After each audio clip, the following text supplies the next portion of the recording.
Hey everybody, as you can see, I am up in beautiful North Carolina. It's Thursday. I'm pre-recording this. I went ahead and pre-recorded because I had some thoughts this morning going through my head. I just wanted to share them with you. As you can see, this beautiful pasture or fields back here where they grow so much. I love riding. Glenn and I get out in the evening times after we've worked on the house or he's worked whatever we've done for the day and just ride. And I love looking at the fields of soybeans and peanuts and corn and tobacco. It's all so beautiful up here. I love the flat ground too. I love the hills of Georgia, don't get me wrong, but I love just looking at miles or acres and acres of fields. It's just absolutely beautiful up here. But I wanted to share some thoughts I was going through this morning. I had myself just a big old breakdown cry, I mean ugly cry this morning. And I was thinking about my daughter Rachel. Her birthday was this past Monday, July 31st. She would have been 34 years old. And I told my daughter that lives in Georgia, I said, why is her birthday so much harder than the day that she went on to be with the Lord? And I told her, I said, I guess it's because we celebrated a whole lot more birthdays with her here than with her birthday there.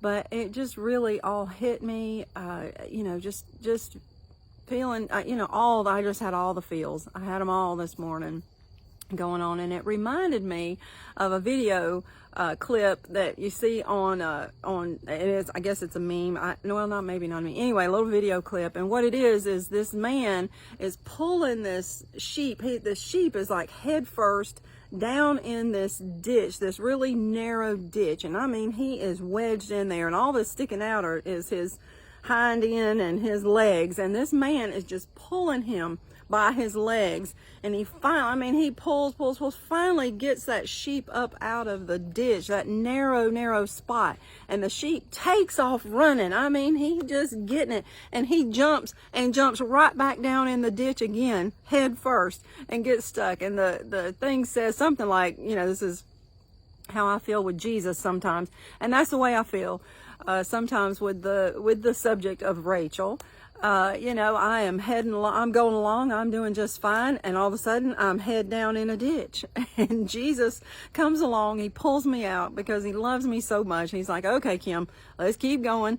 And I take off running, and I'm excited, and I'm good with it all, and all of a sudden I'm right back down in that ditch again. Do y'all ever feel like that?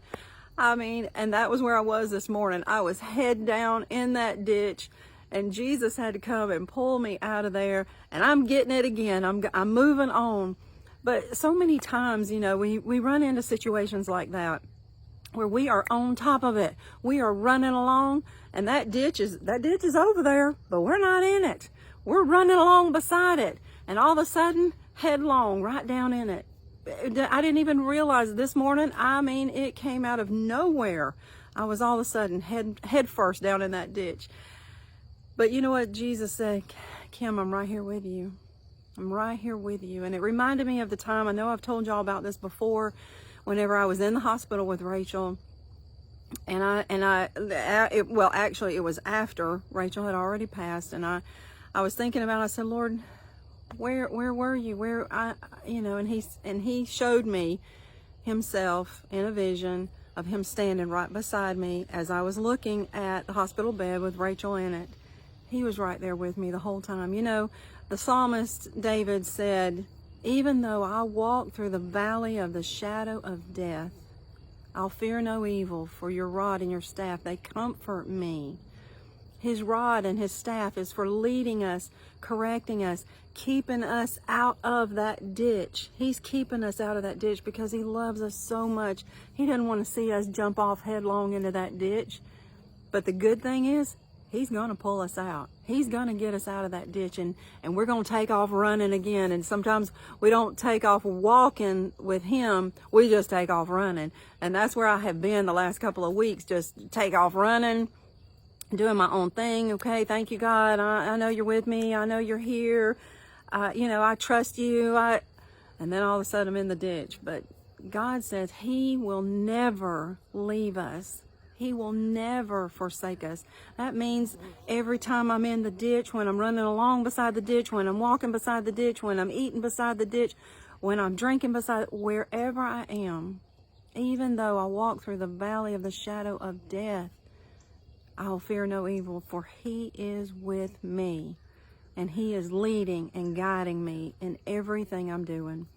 I just wanted to share y'all with my thoughts with y'all this morning, how I had myself a good cry, how I'm up on the other side of the ditch, and I pray that, you know, God shows you where he is, right there beside you, with you. He's either guiding you, leading you, beside you. He's on all four sides of you. He's right here with you.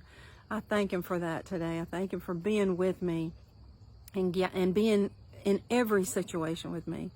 I love y'all. I will talk to y'all next week.